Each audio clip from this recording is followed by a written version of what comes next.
allegiance to the flag of the United States of America and to the republic for which it stands, one nation, under God, indivisible, with liberty and justice for all. Thank you. Good morning, everyone. Thanks for coming out on this cold morning. This weather's been nuts. Today is our reorganizational meeting. It is Monday, January 13th, 2025, 9:31 a.m. and I've officially called the meeting to order. And today we went through that. Okay. We will now have the county auditor, Mr. Meacham, assume the role of temporary clerk for the purpose of the reorganizational meeting. Good morning. Rob. Thank you, Mr. Trafficant. I'll have roll call. Mr. DeFabio? Here. Mrs. Remedio Rigetti? Yes. Mr. Trafficante? Yes. I'd like a motion for a temporary president of the board. I move that we nominate Commissioner Trafficani as temporary president of the board. Do I hear a second? Second. Thank you. Roll call. Mr. Fabio? Yes. Mrs. Remedio Rigetti? Yes. Mr. Trafficante? Yes. Mr. Trafficante? Thank you. It is now time to nominate a permanent president of the board of Mahoning County Commissioners for the calendar year 2025. I move that we nominate Commissioner Trafficani as president of the board. Do I hear a second? Second. Thank you. Mr. DeFabio? Yes. Mrs. Remedio Rigetti? Yes. Mr. Trafficante? Yes. We now need to nominate a vice president of the board. And I move we nominate Carol Remedio Rigetti as vice chair. Second. Mr. Fabio? Yes. Mrs. Remedio Rigetti? Yes. Mr. Trafficante? Yes. We now need to nominate a clerk of the board. I move that we nominate Nancy LaVoy as clerk of the board. Do you hear a second? Second. Thank you. Mr. Fabio? Yes. Mrs. Remedio Rigetti? Yes. Mr. Trafficante? Yes. Before Mr. Meacham vacates temporary position as clerk, we would like to thank him, invite him now to make a few comments regarding the state of the county. Thank you. All right, let's see if I can get this straight. And not drop this thing on the floor. Every year we do this. And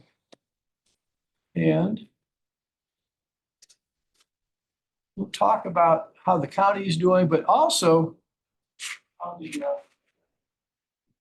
subdivisions, schools, and so forth are doing.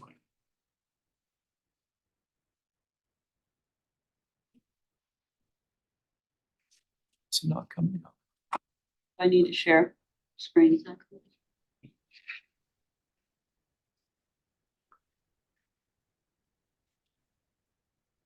There we are. All right. And we're sharing. Yep. All right.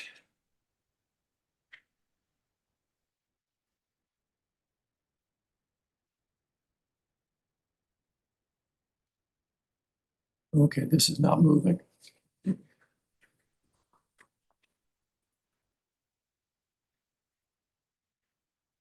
There it goes. All right. As you might know, the county operates on sales tax, or progressive sales tax. This is a representation of the last several years.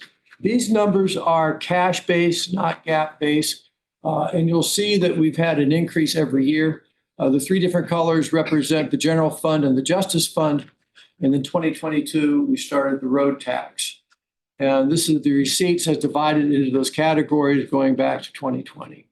Again, what I found interesting was here is 2023 and 2024, the total taxes collected are very similar. And anecdotally, I'm very active in the County Auditor Association. And talking to other county auditors, many other counties have had similar, some cases, decline in property taxes. And they're experiencing some budgetary issues, but fortunately, it doesn't seem like we're doing that here. So this is the distribution between the various funds. If you remember, the road tax was installed, we voted in 21, took effect in 2022. This 5,400,000 was because the first collections for that tax didn't hit the county books until about July, August. That's when it came into place. This is the road tax entities. I think the road tax has been very positive for the county. A lot of roads have been taken care of that would not have been taken care of otherwise. If you recall, the tax, there was a 5-year sales tax. So Mr. Genetti got the committee together. I was the chair of the PAC to get this thing done. The projects have to be shovel ready and approved. The commissioners approve the expenditures and the money goes out. In the form of this, Mr. Genetti made a deal, lack of a better term, with the various townships and how it all be divided. So everyone knew how the monies would be spent, where they'd be spent, and the formula for the various townships is based on the miles of roads as described in the Ohio Department of Transportation. So this is just another graph about the general fund balances. We showed you before the collections that period, but the balances are as such, year-end balances. And you see in 2024, general fund balance is $34,600,000 and the justice at $28 million. Year-end balances. This is historic and this is GAAP. This is from our financial statements. Of course, we don't have 2024 done yet, but let's go this way. Expenditures for each of these years. Revenues, it's always good to revenues exceed expenditures, and that's the condition of the county over the last four years on a GAAP basis. This is where the money goes. This is the distribution of property taxes, not sales taxes, but property taxes. And you can see that 29% of our property taxes are going to the school districts. It's $186 million. To the county, and to the county, that means all the various departments of the county also, about $58 million. The townships, and you have to remember the townships pretty much live on the property tax. So the major, like Austintown, Boardman, and so forth, Canfield, they have to live off the township share through their levies. The special districts, that's like the ABC district, the fire districts, and so forth. Municipalities, basically City of Youngstown, and the other cities, and that's the total. So we distributed $314 million in property taxes. I love these pie charts. I think they're very descriptive. And this is for the county distributions. Tells you again where things went. The various boards, DD, Children's Services, Library, Mental Health, Senior Citizens. You see the greatest amount is going to, I think it's the DD board, $16 million. And again, these revenues are from property taxes and through the levies voted on by taxpayers. This county, this is the employment from the county. Full-time equivalents, we're now at 1,412 in the gross payroll. I think this is notable because with all the inflation that we've had, our gross payroll, I think, has remained pretty much under control. We still have to hire people and compensate people fairly, and I think we've been able to do that. Okay, next, this is my chance to do an advertisement. We're rolling out a new website called Pivot Point. A lot of people access our county records, probably more than anyone else in the county, through the county auditor's website for property searches. We were at our county auditor meeting last June, I believe, and there was a presentation. One of the other county auditors showed me on his phone the website access they have through Pivot Point. And Sherry was there and Stacy was there. I dragged him over. I showed him this application. And basically, it modernizes and makes easier all our things we're doing for our property searches. And I might also point out it was cost neutral for us. Because the system we got rid of, not the same as the new one. So we're rolling out as we speak. We'll have more functionality in parcel searches. We'll have more functional searches. more user-friendly real estate functions. People see all the values going in and out. The graphics and images be sharper on the search engines.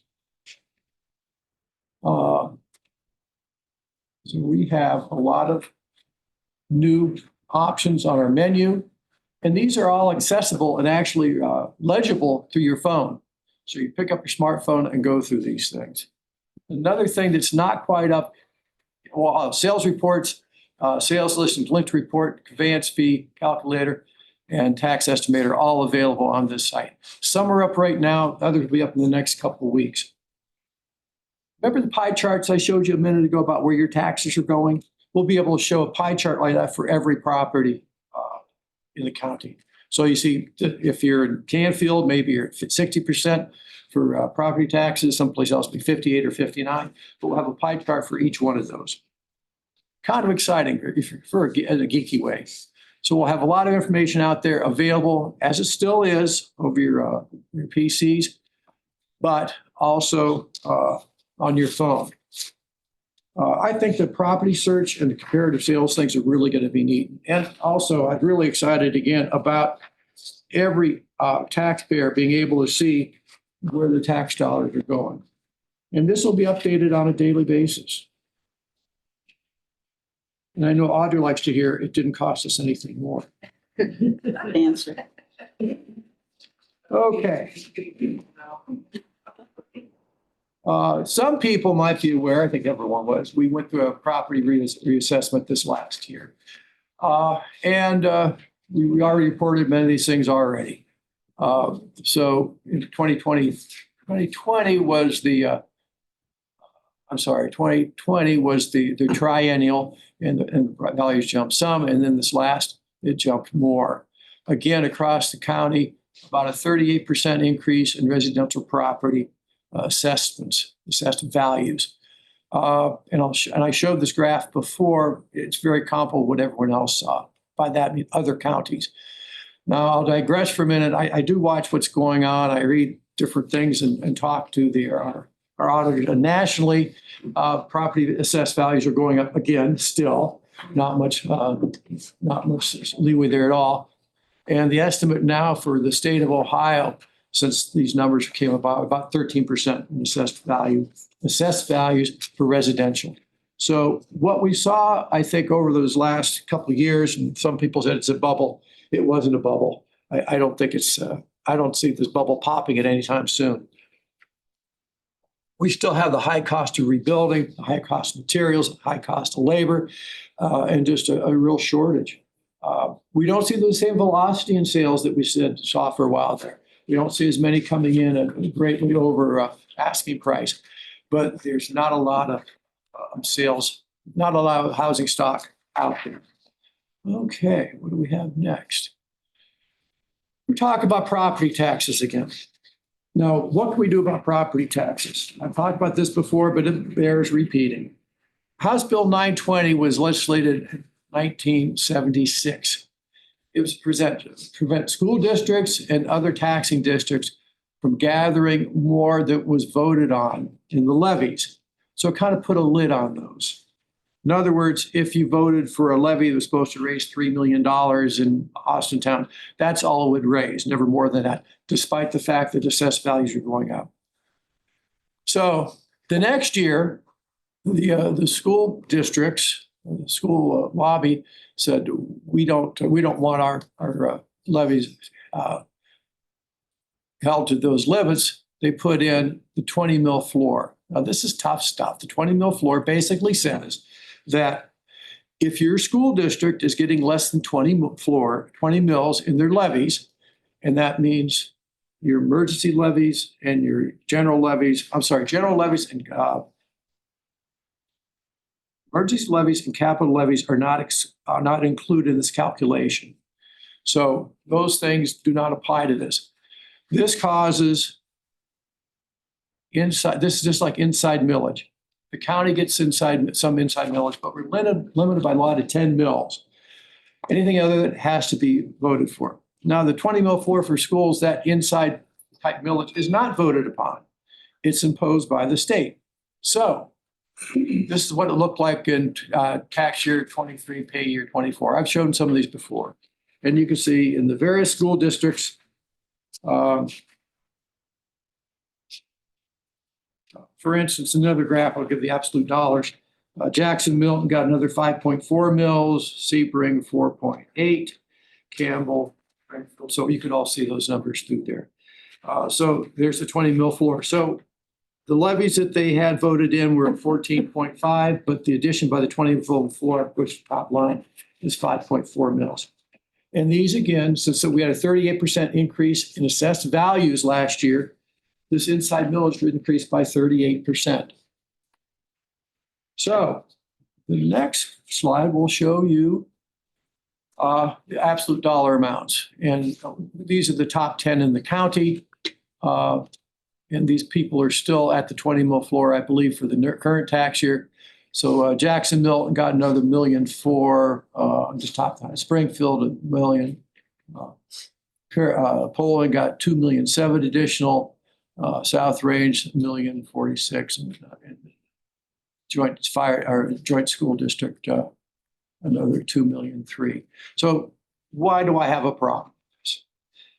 It's the law, so I don't have a big problem. But if the General Assembly wanted to do something to affect almost every taxpayer in the state and give some tax relief, it'd be by putting a limit on how much the 20 mil floor can raise.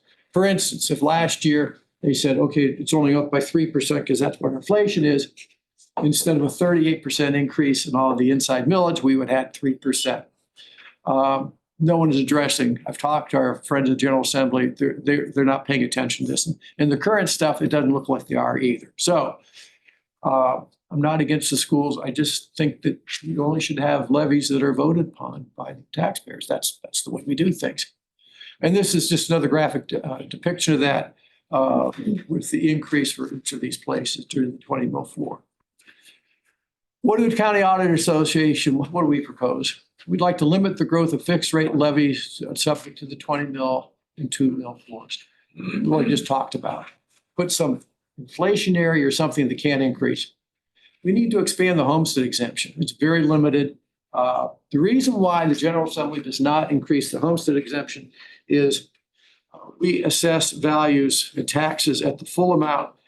Then when you get the reduction from homestead, the state reimburses the counties for that difference. So if the homestead exemption is any greater, the state will have to compensate the county. It's coming out of their pocket. And so that's why it's such a restricted band on a homestead exemption. We'd like to give county auditors great authority to determine property values. Just as an example, the Department of Taxation has a black box. And they put all the sales through there. And they can see our assessed values and their sales. And we send our values to them and they say, we don't like these values, have to change them. County auditors do reassessments based on neighborhoods. Now we have 62 taxing districts in the county. We have to do, the taxes are calculated by taxing district, but we are actually going into neighborhood size parcels to see what the other values are like. So we would like more autonomy or more credence given what the county auditors are doing, because we're where the rubber hits the road. We're here. And revamping the non-business credit and owner occupancy credit. If you're a homeowner, the owner occupancy now is about 2.5%. It's not great. So I'm always afraid of taxing our people out of their homes. Okay, who's paying their taxes? And everyone here paying their taxes? Raise your hand. Never mind. Anthony is, I know. This is the delinquencies. Pay mine too, Anthony. I've shown this graph before, and it shows the total delinquency. This shows we have a total delinquency right now in 2023 of almost $72 million, and that represents about 18%. You can see those numbers are holding. They're growing a little bit over time. That's a big amount. And this highest partial delinquencies by district this last year. I was very interested in this. I haven't showed this graph before. City of Youngstown, we have 23,600 delinquent parcels. And Campbell, Austin Town, Boardman, Struthers, my home district, Jackson Milton, 643, Smith. And so you see the numbers here. Why is this significant? Well, some of these have not a whole lot of parcels, but they're still in the top 10 there. That's disturbing. And I'm also back to we need some control on property taxes. I'm afraid we're taxing our senior citizens out of their homes.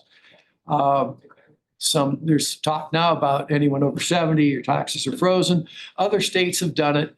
I think it behooves our General Assembly to take some real action on it. Last year, the General Assembly passed 12 bills all year. That's the fewest since 1964. And not one of those bills really impacted property taxes. So that we put, one other thing about property taxes in the city of Youngstown. And also when we looked at county auditor things, two things I didn't mention, what was the LLC exception? It's complicated, but if you form an LLC, you can sometimes bypass the conveyance fees by saying, we didn't buy property, we bought another company. And there's only 3 states in the country that permits that. So we're losing exchange, we're losing the conveyance fee, and we're losing an opportunity to see what these values of the properties, what they transacted at. So that impairs our ability to fairly assess. We hope they do some relief on that. So what's going on with the delinquencies in the city of Youngstown? We've been looking at this. We're preparing our new tax rates. And I'm going to throw a number out.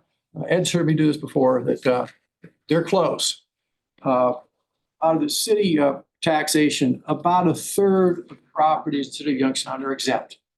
What does that mean? Hospitals, schools, churches, all this exempt property, about 1/3 of the parcels. You saw the delinquencies here. About 1/3 of the people are delinquent of their taxes. So who's paying all the property taxes? About 1/3 of the people are covering the Youngstown taxes. So it's a problem. I'm back to assessed values, property taxes, and relief for some people. My website is fancier now than it was a week ago because we have the new system out there to feed it to you. Our tax rates are all out there. The new ones will be out in the next week. We'll have them posted. I have a lot of good information on our property taxes out there. And just one final note, I'd like to call attention to, this is my highly skilled, highly trained, highly efficient staff. We have 3 retirements going on right now. Tina Murdich has been with the county for 26 years. She's moving to Columbus. Her family had to move to Columbus. And so Tina's last day is this week. Yes, we're sorry to lose her. She spent a lot of time in clerk of courts, and she's been with us for 6 years, I'm guessing. She did a great job for us. Yeah, since 2017. Yeah. Ingrid Cassidy has been on GIS. She's been in the county for 17 years, and she'll be leaving on the 16th of this month. And Patty Harrison has been in my accounting staff for 5 years. She's wonderful. She's under one of probably sorry. We'll miss her very much, but Patty's with us 5 years. So with that, am I done, Stacy? Yeah. Okay. Anything else? Can I ask, Sure. you know, I'm concerned about Youngstown. Our property taxes, all of them, the highest, 57%. Is there any way that could be broke down by wards to see where the payments, you know, like properties in like. Oh, no, we could do it by taxing district. There's several taxing districts in Youngstown. Okay, We could look at that. all right. I just would like to see that. Yeah. Again, it was a lot. Quite a lot of money for Youngstown. And residents. it is a lot. And, you know, just reading last week that Youngstown still has one of the highest childhood poverty rates in the country. And if you look further out, Mahoning County has a greater percentage of senior citizens and more senior citizens below the poverty level than almost any place else in the state. So property tax reform, I think, is really needed. And So now how is do the we- time. So how do we do that for the city residents? Well, they could be affected by the same taxing laws of everyone else. I'm not discounting the amount. 58% is a lot. And one of the reasons for that, we had we had houses we had assessed at $40,000. And then after 6 years, now they're at $120,000. So we had now that's what the fair market value is. And I can't, that's my job, getting close to fair market. It's a lot of money. We need more protection for senior citizens and people with limited incomes. So anything else? Always open. Thank you so much for giving me this few minutes. Thank you. Very nice job. Thank you. You're welcome. Not breaking. Not sharing. Jennifer does. There you go. See, on the system. She told me to take it. Before I do more damage. Yeah. Thanks again.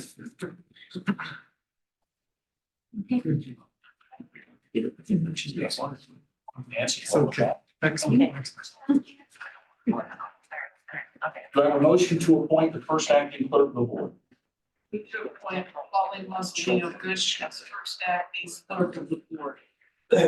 Second. Roll call. Commissioner DiFabio, Yes. Mr. Remedy Agati, Mr. Chastain. Yes. Do I have a motion to name the second acting clerk of the board? We should appoint Audrey Schillis as second acting clerk of the board. Second. Roll call. Commissioner DiFabio, Yes. Commissioner Remedy Agati, Yes. Commissioner Chafficanty. Yes. Do I have a motion to state when the regular board meetings will be held? I move that board meetings be held on Thursday morning at 10 a.m. in the Commissioners' Hearing Room, basement of the Mahoning County Courthouse, and any additional meetings as required by the 24-hour notification. Second. Roll call. Commissioner DiFabio, Yes. Commissioner Remedy Agati, Yes. Commissioner Chafficanty. Yes. That concludes our reorganizational meeting. And I want to thank Ralph Meacham, the one who got different staff of the county. That was a great overview, Ralph, of some complex issues. We thank you very much. You have a great staff. Thank you, sir. Okay. Motion to adjourn. Motion to adjourn. Second. Roll call. Commissioner DiFabio, Yes. Commissioner Remedy Agati, Commissioner Chafficanty. Yes. Thank you.